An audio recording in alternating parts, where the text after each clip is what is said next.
Hey everyone, this is Bridgette Raes, and I'm back with another stylish tip for you this week. And you may notice this week I'm back in my own home. Last week my mom was with me for Mother's Day, and I got so many emails after I filmed with my mom last week that everyone wants her back. So I'm promising you in the next couple of months or weeks, she'll be back with her tips again. It was so great to get emails, and she was so excited, and you have all created a monster. She can't wait to get back on film again. Anyway, I'm back by myself with a stylish tip, with also some, it sounds like weed whacking going on outside my apartment. So not only are you going to get a stylish tip this week, but if you can hear that, it's also proof that a tree does grow in Brooklyn. So my apologies, I just got to work around it because I don't have time to wait for this guy to stop weed whacking his lawn. I am here with a question this week from a reader who asked something I think that is a pretty common question. It's about dressing large hips and thighs and heavier legs. This comes from Allison, who said, "Dear Bridgette, I need your help. I am a middle-aged woman who has always been bottom heavy. No amount of starvation or miles logged in on the treadmill will change this. While I have accepted my body shape of having a tiny waist, big thighs, round butt, and heavy legs, calves, and ankles, as the weather gets hot, I want to wear skirts and want your advice on the best styles for my body shape. Thanks, Allison." Well, you have come to the right place, Allison, because you pretty much described the lower half of my body, and I do understand where you are coming from. I think this is a very common question and very common body shape. Most women gain weight on the bottom, but you have the double whammy of also having heavier legs and calves and ankles, which I do as well, and no amount of wishing will ever take that away. I also have very small feet for my height. I'm 5'7" and I have 6.5 feet. So sometimes I look even weirder because I have these heavy legs and then these tiny little baby feet. My shoes right now that I'm wearing, my Birkenstock Gizas, are a size 35. So you can only imagine how ridiculous I can look at times. To answer your question, skirts can be very tricky when you are bottom heavy, in particular when you also have heavy legs. So I'm happy to share my tips with you. The first thing is, like you said, there's no amount of starvation and miles logged in on the treadmill that is going to necessarily change the way your body is proportioned. And you're probably right. I'm not a personal trainer. I mean, I'm sure that there's a trainer out there who will disagree with me, but I think that there comes a point where you do just have to accept it. You either accept it and move on and learn how to dress your body, or you sulk, and who wants to do that and wish for something different? I mean, that's just an enormous waste of time. So the first tip I want to give you is to think of your body on a whole versus just that body part, because there are things that you can do with the rest of your body that's actually going to balance out your legs and the bottom half and your more pear shape. And we'll get to those in a second, but I want to talk specifically about skirts. I think that a common or very, very common tip is for women who are bottom heavy to wear A-line skirts. And I don't disagree with that advice, but I think I want to take it a step further with you, because I think that sometimes if an A-line shape is too big, or the fabric is too swishy, meaning that it's very thin and it really kind of clings, or there's not a lot of structure, a woman can actually look worse when she's bottom heavy. If you think about it, if an A-line shape is too big, you're basically mirroring the shape that you want to avoid, which is looking like a big old triangle. So when you're buying an A-line skirt and it has structure in it, make sure that it's not too like it sits close, it maybe skims along the hip and thigh area, but it A's out slightly, not a big triangle. And definitely don't do that big old A-line skirt with a halter neck, right? So then you're really creating this very triangular shape. We actually want to flip you. We actually want to minimize your bottom half and widen, and we'll talk about this again with body on the whole later on. to balance what's going on. We don't want to, when you enhance a shape that you're trying to avoid with silhouettes that mirror the shape you're trying to avoid, you actually make it look larger. So be careful of how big the A-line is. The next tip, swishy little skirts. So, you know, in the summertime you get very clingy, fabrics that are very thin, and these sort of very airy, great little skirts, and you think this is great, it's roomy, I'm gonna hide underneath this, no one's gonna know what's going on underneath here. It's not really true, and I call this the fat in a Ziploc bag analogy, and this is what I mean by that. When you imagine you put a bunch of fat in a Ziploc bag, right?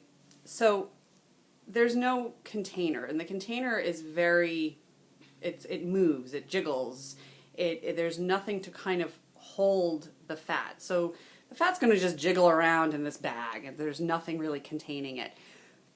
Now imagine you're putting fat in a Tupperware container or a storage container. The fat's going to take the shape of the container. So I use that analogy because what often happens when women who are bottom heavy put on a flimsy little skirt and walk around, it's like fat in a Ziploc bag. So you want to be careful about those little thin A-line skirts. Speaking for myself, I usually don't wear them unless I've got some kind of support underneath, some shapewear, at least something that's going to give me a little bit of control when I wear them, because they seem like they're covering a lot, but if you look from behind, you got the fat in the Ziploc bag thing going on. So be careful of that. I think if you've watched Mad Men or certainly seen Christina Hendricks on, photos of her from the show Mad Men, you'll notice that Christina Hendricks actually wears, or Joan Harris on the show actually wears, pencil skirts a lot. And this is a shape that I think a lot of women who are bottom heavy avoid because they think, oh my gosh, I'm going to create wider hips and thighs by wearing a skirt like this.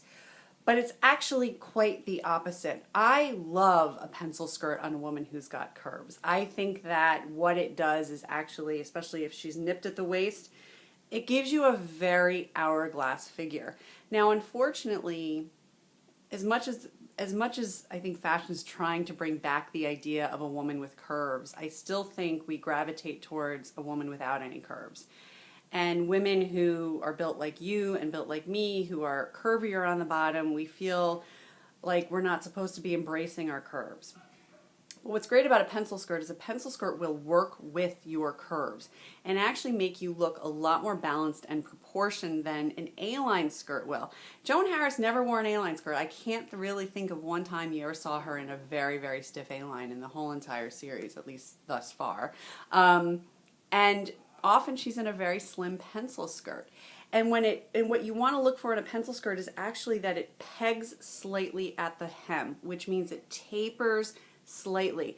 A lot of times a woman who's very bottom heavy doesn't look good in in a pencil skirt because it falls straight from her hip. But if she just was to peg it in an inch or taper it in an inch or 3/4 of an inch on each side, it's actually going to create a very hourglass shape. So don't be afraid of pencil skirts. And the beauty of pencil skirts is they usually have a lot more structure.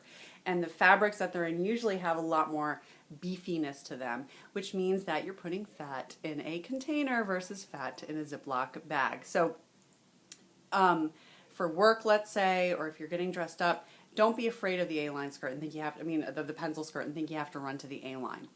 Now, if you love an A-line skirt or you want something easier and you want to wear an A-line, it's fine. But now we're going to talk about the body on a whole, because there are things you can do with the rest of your body to make your body look more proportioned in an A-line skirt.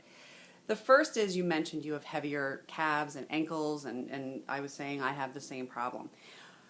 When you wear an A-line skirt, what you want to do is you don't want to also wear very flat shoes.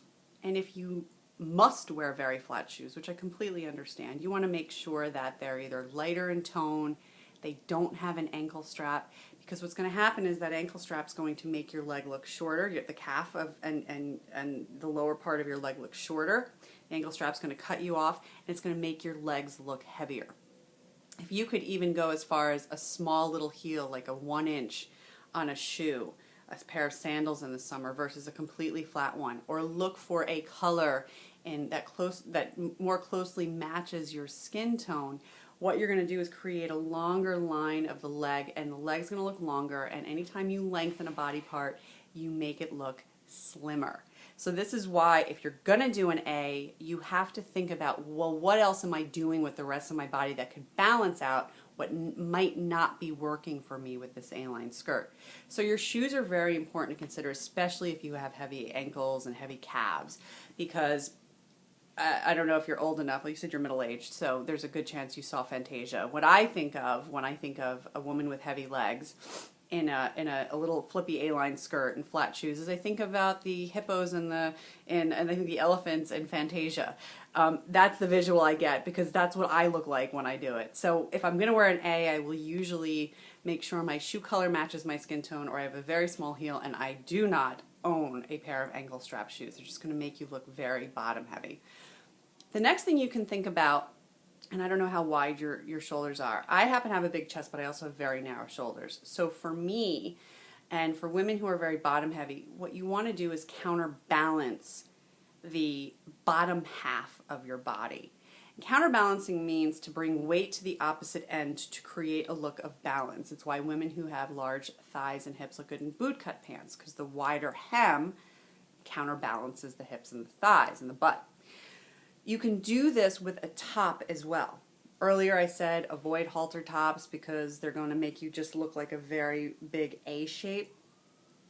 Why wearing shoulders or wearing a neckline that widens your shoulder, so like I said, a boat neck or a stronger shoulder line, you're going to bring balance. You're going to widen the shoulders, and as a result, balance what's going on in the bottom, because right now you're like this. Right? So you have your bottom half of your body.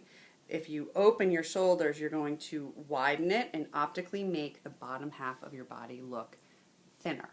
So if you're wearing an A-line skirt, especially if you're wearing a flatter shoe or you have ankle straps on, what you want to think of next is, okay, I want to bring width to the upper part of my body, and when I do that, you're not only going to widen your shoulders, but you're also going to bring the eye focus up.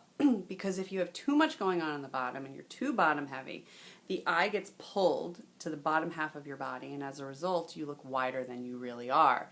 And when you're built like girls like me and you, we can't really afford to add much more width down there. We need to bring the eye up. So anything you can do to bring the focus up to your shoulders is going to optically pull the eye up and make you look smaller in the bottom and wider in the top. So as far as skirts go, yes, an A-line can be safe. You have to be careful with it. You have to watch the A-line. I'd look for A-lines with more structure. I'd avoid very flippy skirts. I think you should embrace a pencil skirt if you haven't already. They work better than you think, but you have to be willing to accept that the lower part of your body is going to look curvy. You're not going to look straight, but you're going to look proportionate. You want to build up the shoulder. You want to avoid ankle straps. You want to avoid very flat shoes with ankle straps with an A-line skirt. And optically, you want to bring the focus up. And the last thing I'm going to say is you want to always emphasize your waist. Do not waste the waist, as I like to say. If you have a very defined waist and you have a curvier, wider bottom half, you are doing yourself a disservice if you wear very big tops that don't define your waist, because now if you do that, you're going to look as wide as your thighs and your waist gets bypassed and you have this really great tiny waist, and you should be enhancing it, not hiding it. So I hope that tip helps you with how to dress and how to choose skirts. If you have any more questions about that, Allison, I'd love to hear from you. To anyone else who might have a stylish question for me that they want help with, you can visit my website, BridgetteRaes.com. You can also visit me on Facebook, Facebook.com/Bridgette Raes Style Expert, Twitter, Instagram, Pinterest, and every other social media channel. I'm usually just at Bridgette Raes. And it's been great tuning in with you. It's Memorial Day weekend coming up. Have a wonderful kickoff to your summer. And I will see you next week.